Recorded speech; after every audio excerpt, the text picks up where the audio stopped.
Sega.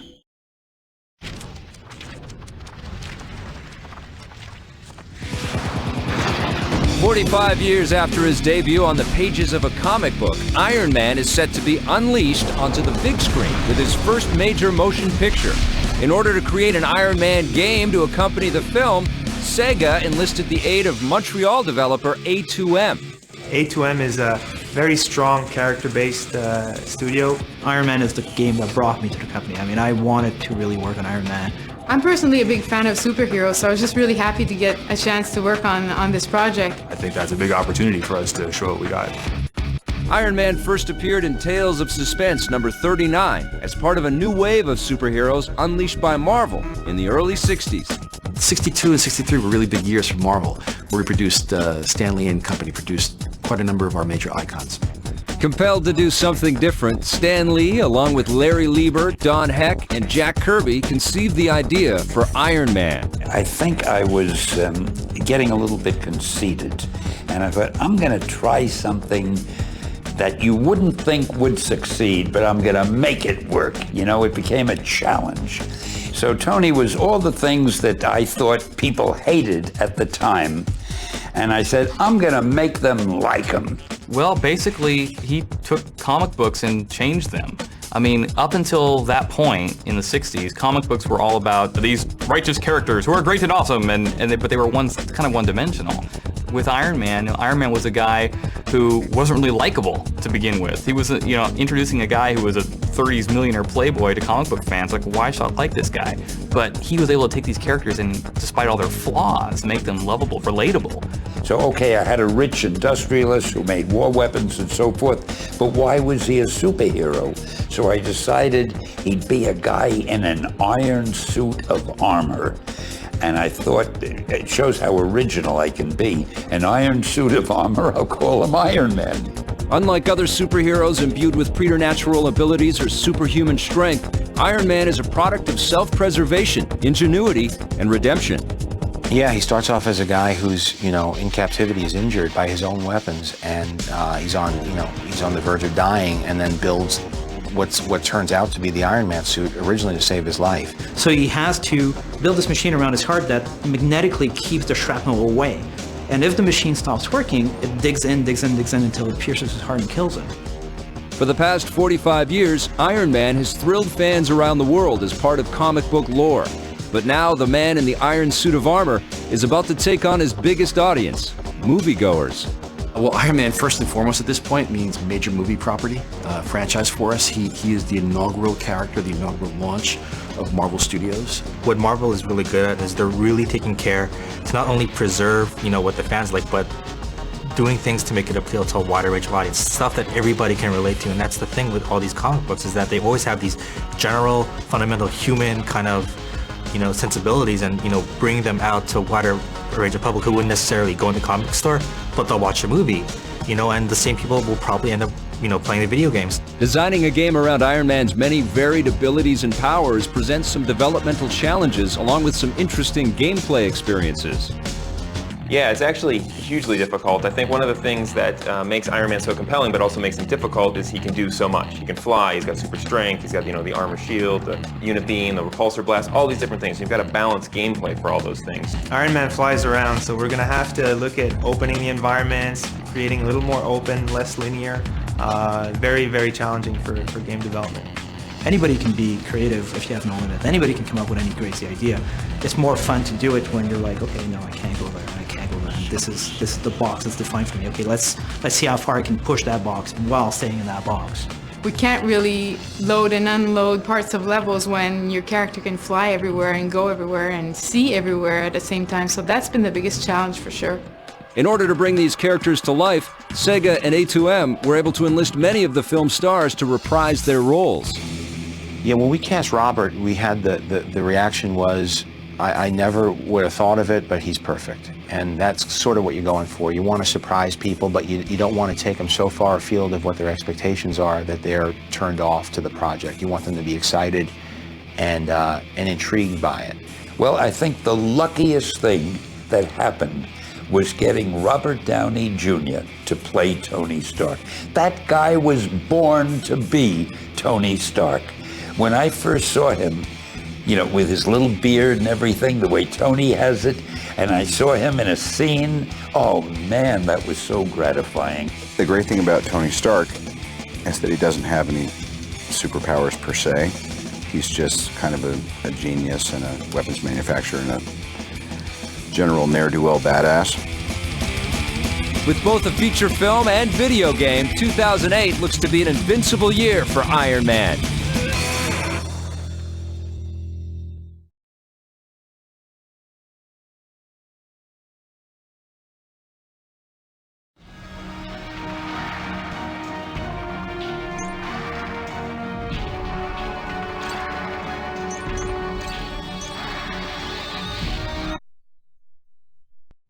Sega.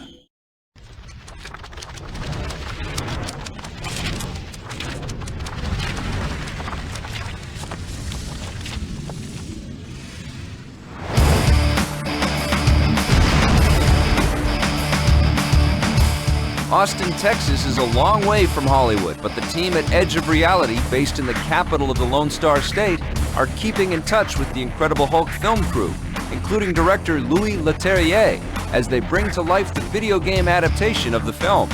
And we got to spend a lot of time with Louis and Kevin going over and show them, you know, the latest that we had and get their feedback and input. Louis was able to actually sit down with me and kind of look at the game, see where we were. It was pretty inspiring to see that they were having fun with it. They were able to give us some great feedback that we can get into the game to make it more consistent with what they're doing in the Hulk for the movie. Developing games based on movies can be extremely challenging. There are always a lot of hurdles to overcome. It just takes longer to do a video game, and you need different things at different times. And so, you know, syncing up those timelines, sometimes it works out great, sometimes, you know, a thing here slips through the cracks. Particularly when you're working with a movie game, you kind of have to work backwards, because the thing that's set in stone is this will ship with the movie, because we want everybody coming out of the movie theater excited about Hulk to be able to pull this off the shelf and play it at home. Sega's been, you know, pitching in a lot and trying to make sure that it meets, you know, the needs of gamers, telling them where to go and how to do it, but then also has that feel of the film itself and being able to deliver on that.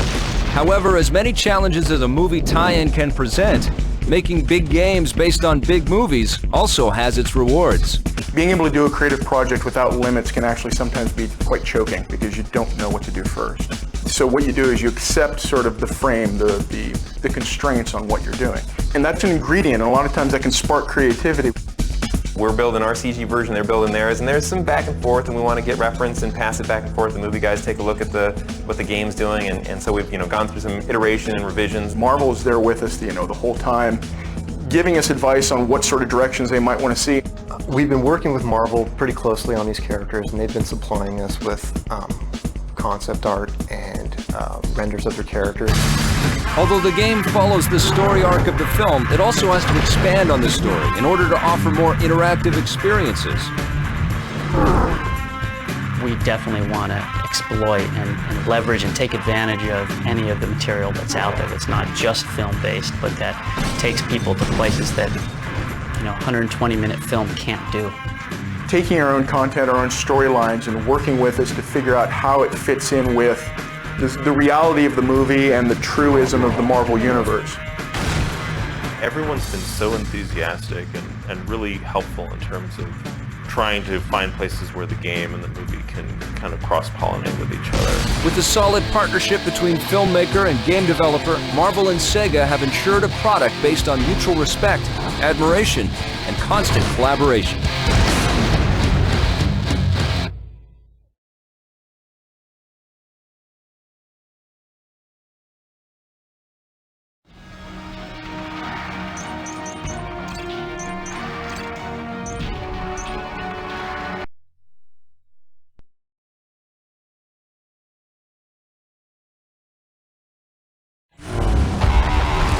Mr. Stark, you've been called the Da Vinci of our time. What do you say to that? Absolutely ridiculous. I don't paint.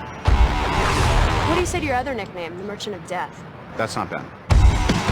They say the best weapon is one you never have to fire. I prefer the weapon you only need to fire once. That's how Dad did it. That's how America does it. And it's worked out pretty well so far. To peace. Is it cool if I take a picture with you? Yes, it's very cool. I don't want to see this on your MySpace page. Please, no gang signs.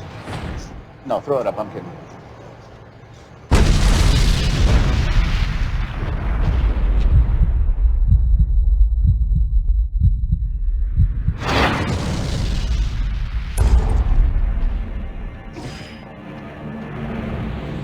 You have till tomorrow to assemble my missile. I should be dead already. Unless it was for a reason. I just finally know what I have to do. That doesn't look like a missile. What are you building, Stark? I'm working on something big.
What are you building, Stark? I'm working on something big.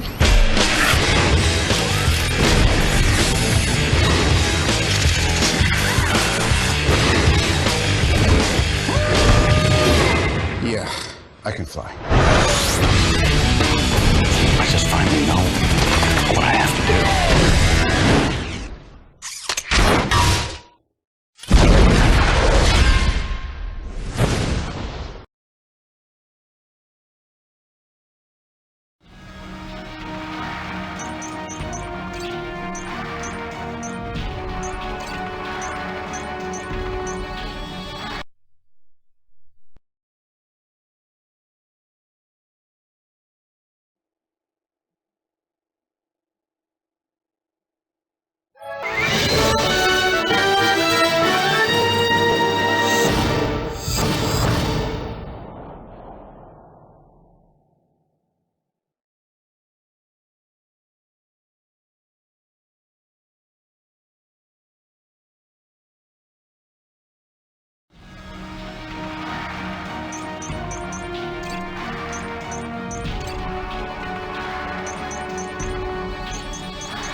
Permanent heart failure imminent.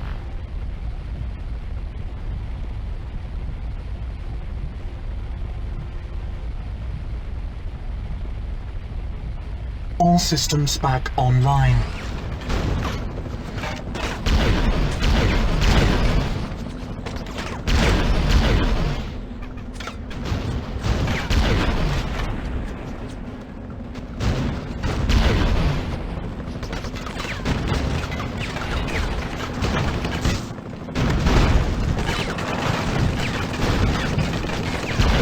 Override system critical.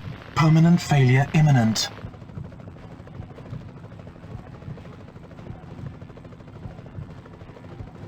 Heart system is go.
Permanent system failure imminent.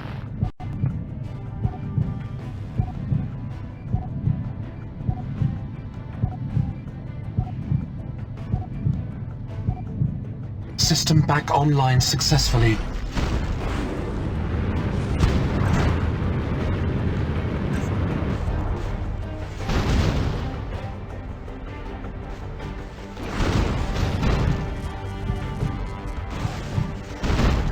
Permanent system failure imminent.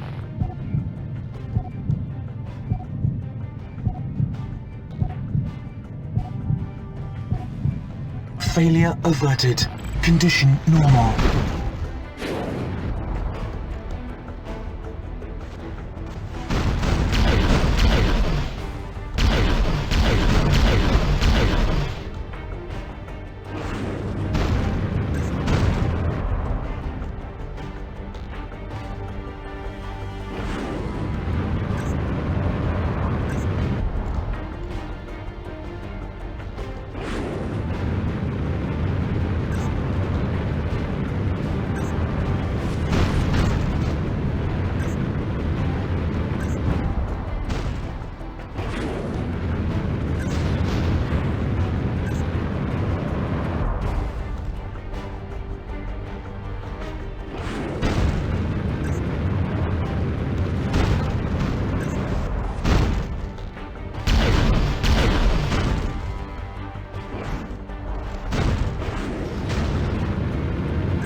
System critical.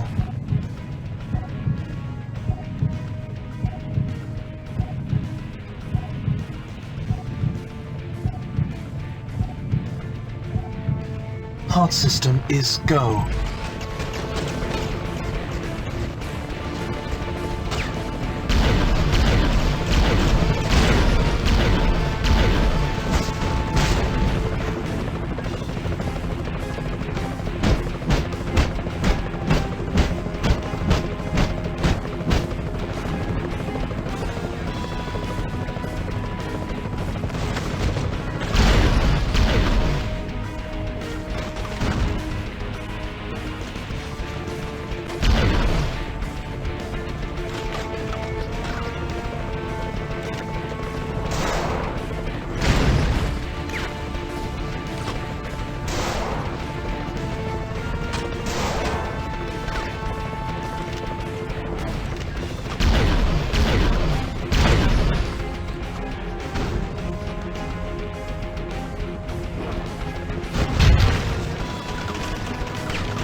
Override system critical. Permanent failure imminent.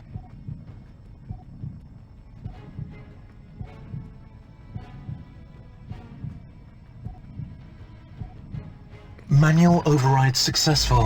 Hard system active.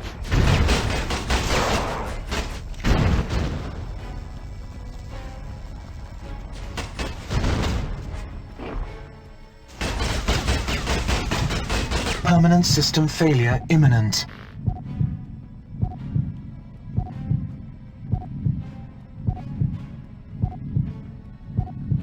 System back online successfully.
Permanent system failure imminent.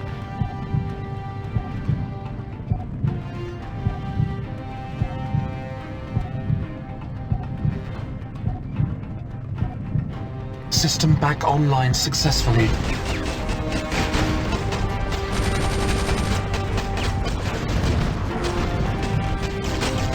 Permanent system failure imminent.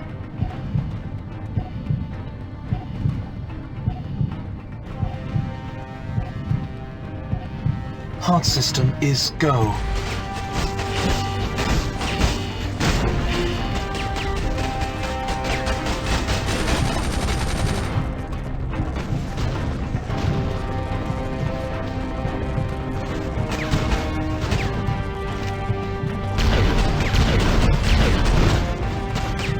Permanent system failure imminent.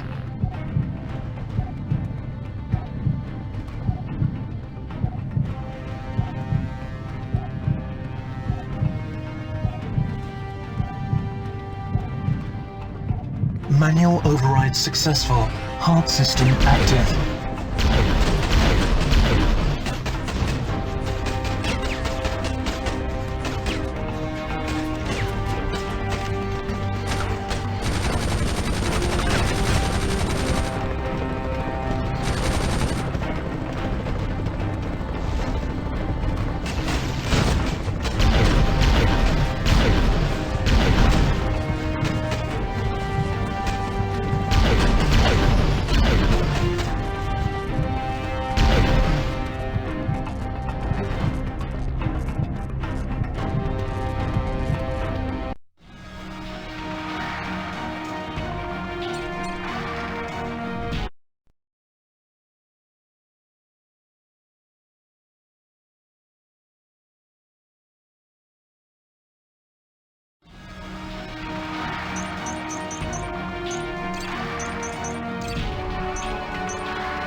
Permanent system failure imminent.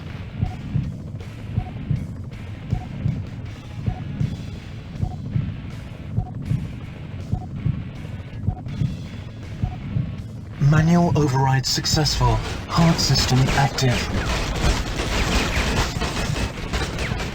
Override system critical. Permanent failure imminent.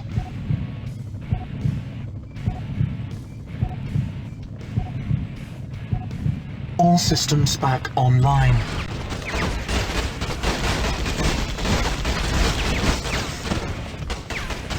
Override system critical. Permanent failure imminent.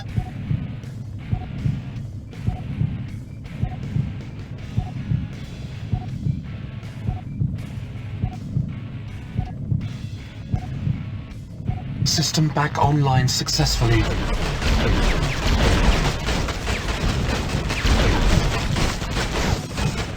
Stress on heart system too great. Will permanently fail next time.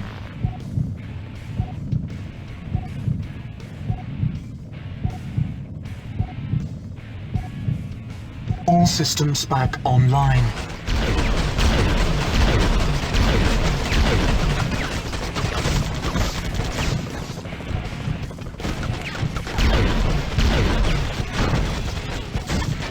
Override system critical. Permanent failure imminent.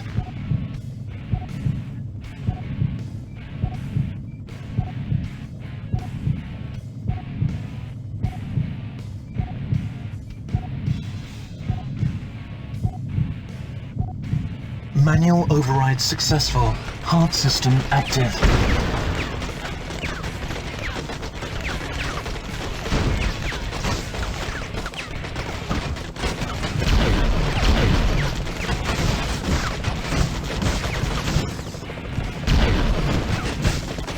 System critical.